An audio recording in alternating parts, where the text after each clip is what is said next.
V zadnjih dneh zelo pogosto dobim vprašanje, kakšna je razlika med ThermoFusionom in ShredXom.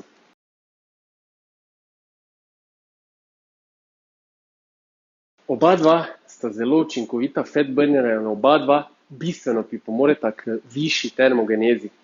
Kaj pa je tista ključna razlika? ShredX je nekoliko močnejši zaradi višje vsebnosti kafeina in dodanega teakrina, na katerega težje razvijemo toleranco, se pravi, dalj časa traja, da se nanj navadimo in zaradi dodane gamma, butir, betain, etil, ester, HCl-a, sestavine, ki do 200% poviša izkoristek oziroma uporabo L-karnitina za mobilizacijo maščob pri tvorbi energije.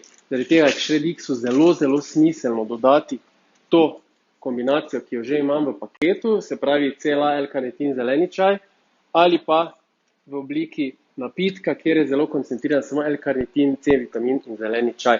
Tako da še dodatno poveča porabo kalorij za tvorbo toplote in posledično večjo porabo kalorij in izgubo maščobe.